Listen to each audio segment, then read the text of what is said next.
नमस्कार, बघूयात आजचा पहिला प्रकार। आता हा पदार्थ तयार करण्यासाठी इथे आपल्याला 1 वाटी शिल्लक राहिलेला भात घ्यायचा आहे। यामध्ये त्याच वाटीने बरोबर अर्धी वाटी दही घालून घ्यायचे आहे। दही इथे आपल्याला फ्रेश वापरायचं आहे। आता यामध्ये थोडंसं पाणी घालायचे आणि याची आपल्याला अगदी बारीक पेस्ट ही तयार करून घ्यायची या पद्धतीने। आता ही तयार करून घेतलेली पेस्ट आपल्याला परातीमध्ये घालून घ्यायची आहे।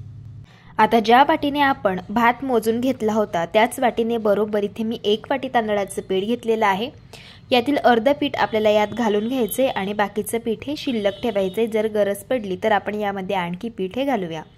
आता पोहे खायचे 5 चमचे यामध्ये बारीक रवा घालून घ्यायचे आणि अर्धी वाटी ओल्या नारळाचा किस यामध्ये घालायचे। आता 1 चमचा आपण जिरं घालूया। 1 चमचा आलं आणि लसूणची पेस्ट घालून घ्यायची। 2 चमचे हिरव्या मिरचीचे काप घालायचे। तिखट आवडीप्रमाणे कमी जास्त करू शकता। 6 ते 7 कढीपत्त्याची पानं अगदी बारीक चिरून यामध्ये घालायचे। कढीपत्त्यामुळे पदार्थाची चव ही दुपटीने वाढते।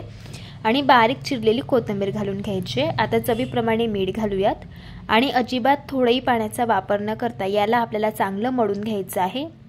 इथे आपण दही वापरलेलं आहे। दह्यामध्ये भरपूर सारं मॉइश्चर असतं, त्यामध्ये पीठ चांगलं मळून घ्यायचंय।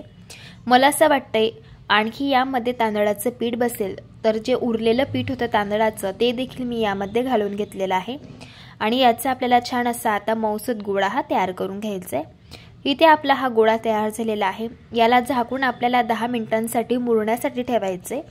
इथे मी हे पीठ बरोबर 10 मिनिटं मुरण्यासाठी ठेवलेलं होतं। पीठ चांगलं मुरलेलं आहे। हाताला थोडंसं तेल लावायचे आणि पीठ पुन्हा एकदा चांगलं मळून घ्यायचं आहे।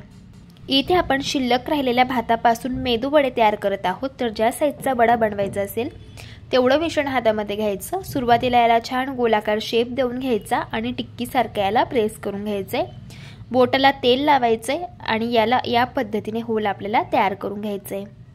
बघू शकता इथे आपला हा मेदूवडा तयार झाला। याच पद्धतीने मी सगळे वडे हे तयार करून घेतलेले आहे। आता लगेच आपण वडे फ्राय करून घेऊया। वडे फ्राय करण्यासाठी इथे मी तेल गरम करून घेतलंय। तेलामध्ये वडे घालून घ्यायचे आणि हे वडे गॅसच्या मीडियम आचेवरती क्रिस्पी आणि कुरकुरीत होईपर्यंत हलक्या गुलाबी रंगावरती चांगले फ्राय करून घ्यायचे। वडे फ्राय करताना असं चमच्याने मिक्स करत जायचे म्हणजे वड्यांना एकसारखा रंग येतो।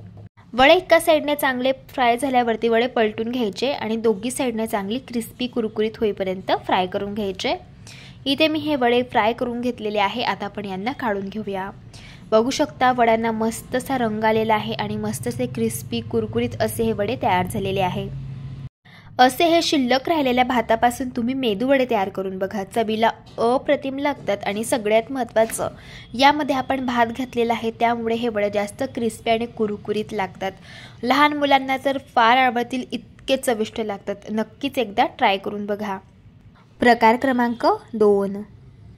आता हा पदार्थ तयार करण्यासाठी इथे आपल्याला 1 वाटी शिळा भात घ्यायचा आहे आणि याला मिक्सरमध्ये आपल्याला पाण्याचा वापर न करता थोडंसं फिरवून घ्यायचं या पद्धतीने। आता ही भाताची पेस्ट एका बाउलमध्ये काढून घेतली।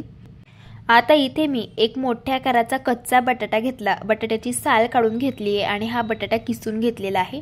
बटाटा किसल्यावरती असा पाण्यामध्ये घालायचा म्हणजे बटाट्याचा किस हा काळा पडणार नाही।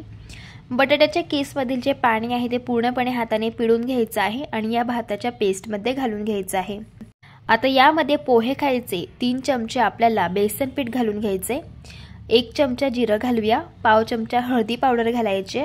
पाव चमचा गरम मसाला घालायचा। 1 चमचा आलं लसूण आणि हिरव्या मिरचीचा ठेचा यामध्ये घालून घ्यायचा। चवीप्रमाणे मीठ घालायचे आणि सगळे जिन्नस हाताने चांगले मिक्स करून घ्यायचे आहे। मंडळी, जर तुम्ही नवीन असाल चॅनलवरती आणि तुम्हाला रेसिपीज आवडत असेल तर चॅनलला सबस्क्राईब करा आणि शेजारील बेल आयकॉन सुद्धा प्रेस करा म्हणजे जो व्हिडिओ सगळ्यात आधी चॅनलवरती अपलोड होतो त्याचं नोटिफिकेशन सगळ्यात आधी तुम्हाला मिळते। सगळ्यात शेवटी मी मिश्रणामध्ये कोथिंबीर घालून घेतलेली आहे आणि मिश्रण चांगलं मिक्स करून घेतलंय। इथे आपलं हे मिश्रण तयार झालेलं आहे। इथे आपल्याला भजी तयार करायची आहे तर त्यासाठी तेल गरम करून घेतलंय। मिश्रण थोडंसं हातामध्ये घ्यायचं आहे आणि या पद्धतीने ही भजी आपल्याला तेलामध्ये सोडून घ्यायची आहे।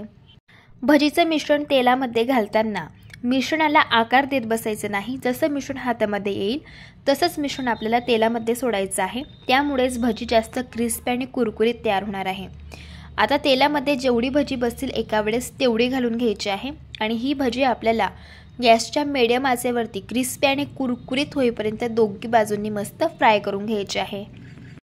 इथे मी ही भजी फ्राय करून घेतलेली आहे। भजीला रंग बघा काय सुरेख आलेला आहे। मस्त अशी क्रिस्पी कुरकुरीत खमंग भजी तयार झालेली आहे। आता आपण यांना काढून घेऊया। बघितलं का मंडळी, आज आपण फक्त शिळ्या भातापासून छान क्रिस्पी कुरकुरीत भजी तयार केली। अशी ही भजी चवीला अप्रतिम लागते। लहान काय मोठ्यांना सुद्धा फार आवडेल इतकी चविष्ट बनते। तुम्ही या पद्धतीने नक्कीच एकदा ट्राय करून बघा। प्रकार क्रमांक 4। आता हा पदार्थ तयार करण्यासाठी इथे मी 1 वाटी शिल्लक राहिलेला भात घेतलाय। यामध्ये अर्धी वाटी आपल्याला तांदळाचं पीठ घालायचे, पोहे खायचे 2 चमचे रवा घालून घ्यायचे आणि यामध्ये थोडंसं पाणी घालून याचं आपल्याला बॅटर हे वाटून घ्यायचे। जसं डोस्यांचं बॅटर असतं त्याच पद्धतीच्या थिकनेसचं बॅटर तयार करून घ्यायचे।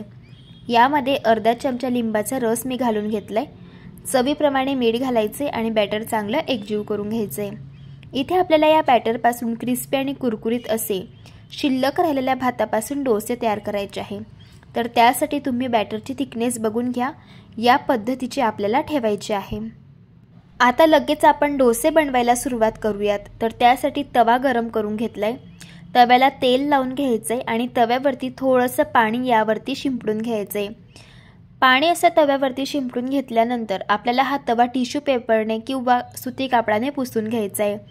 ही स्टेप केल्यामुळे डोसे अजिबात तव्याला चिटकत नाही किंवा डोसे अजिबात फाटत नाहीत आणि अगदी परफेक्ट असे हे डोसे तयार होतात।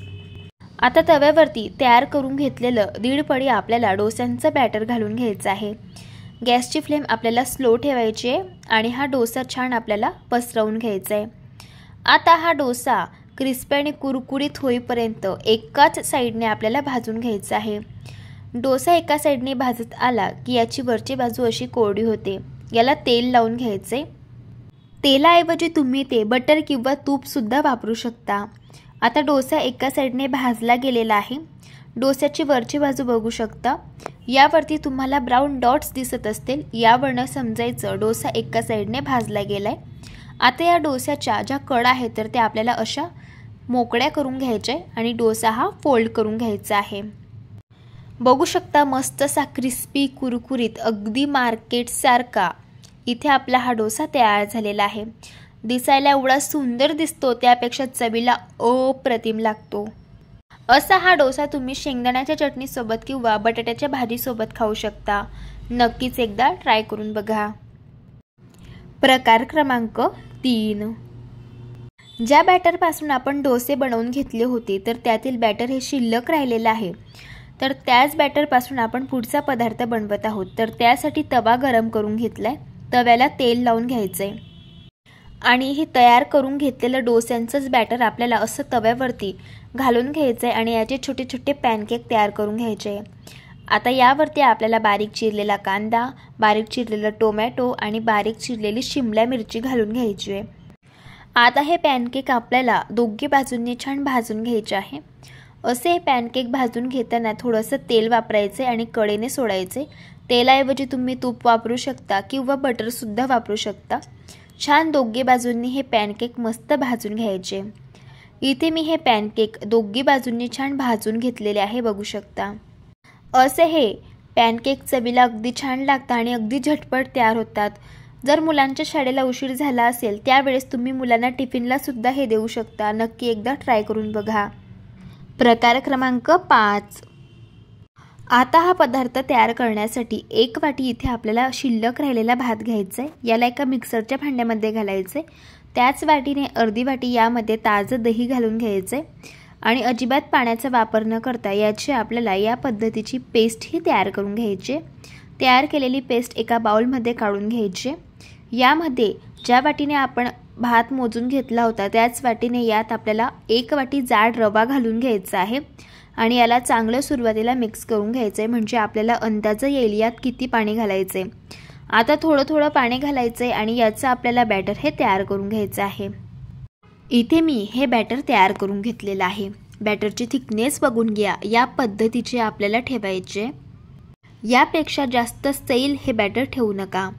आता यावरती झाकण ठेवायचे आणि हे बॅटर 10 मिनिटं आपल्याला मुरण्यासाठी ठेवायचे। 10 मिनटं बॅटर मी इथे छान मुरण्यासाठी ठेवलेलं होतं आणि तुम्ही बघू शकता रवा चांगला फुलला गेलेला आहे आणि बॅटर देखील मस्त असं आपलं हे तयार झालं आहे। बॅटरची थिकनेस बघा, या पद्धतीचीच आपल्याला ठेवायचे। यापेक्षा जर जास्त बॅटर घट्ट झालं असेल तेव्हाच यामध्ये तुम्ही 1 ते 2 टेबलस्पून पाणी हे घालू शकता। 1 चमचा यामध्ये जिरं घालायचं आहे, बारीक चिरलेला कांदा घालायचा आहे, बारीक चिरलेला टोमॅटो घालून घ्यायचा आहे, बारीक चिरलेली शिमला मिरची घालून घ्यायची आहे, 1 चमचा आलं लसूण आणि हिरव्या मिरचीचा ठेचा घालायचा आहे, 6 ते 7 कढीपत्त्याची पानं अगदी बारीक चॉप करून यामध्ये घालायचे आणि कोथिंबीर घालून घ्यायची, चवीप्रमाणे मीठ घालून घ्यायचं आणि याला चांगलं मिक्स करून घ्यायचं आहे।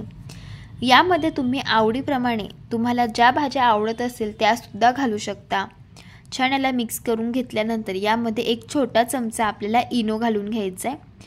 इनो ॲक्टिवेट करण्यासाठी यावरती थोडंसं पाणी घालायचं आहे आणि बॅटर आता आपल्याला चांगलं मिक्स करून घ्यायचं आहे। इथे आपण शिल्लक राहिलेल्या भातापासून आप्पे तयार करत आहोत, तर त्यासाठी इथे आपलं हे बॅटर तयार झालेलं आहे। आता लगेच आपण आप्पे कसे बनवायचे ते बघूया।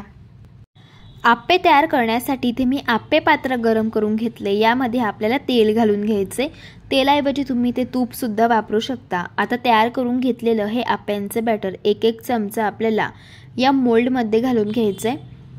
आता हे आप्पे आपल्याला गॅसच्या मंद आचेवरती 5 मिनिटं झाकण ठेवून एका साईडने चांगले भाजून घ्यायचे आहे। एका साईडने आप्पे चांगले भाजून झाल्यावरती यावरचं झाकण काढायचे आणि हे आप्पे आपल्याला उलटून घ्यायचे। बघू शकता मस्तसे आप्पे एका साईडने भाजून झालेले आहे। याच पद्धतीने दुसऱ्या साईडने देखील आप्पे आपण भाजून घेऊया। इथे मी हे आप्पे दोघी साईडने छान क्रिस्पी आणि कुरकुरीत होईपर्यंत भाजून घेतलेले आहे। तयार झाले इथे आपले मस्तसे स्पॉन्जी सॉफ्ट असे हे भातापासून तयार केलेले आप्पे। असे हे आप्पे चवीला अप्रतिम लागतात, नक्कीच एकदा तुम्ही ट्राय करून बघा। मस्त असे स्पॉन्जी आणि सॉफ्ट तयार होता आणि लहान मुलं तर खूप आवडीने खातील, इतके चविष्ट बनतात। जर तुम्हाला आजच्या या सर्व रेसिपीज आवडल्या असेल तर रेसिपीला लाईक करा, चॅनलला सबस्क्राईब करा आणि शेजारील बेल आयकॉन प्रेस करायला विसरू नका। व्हिडिओ जास्तीत जास्त शेअर करा। तर चला भेटू एका मस्त अशा चमचमीत रेसिपी सोबत, तोपर्यंत धन्यवाद।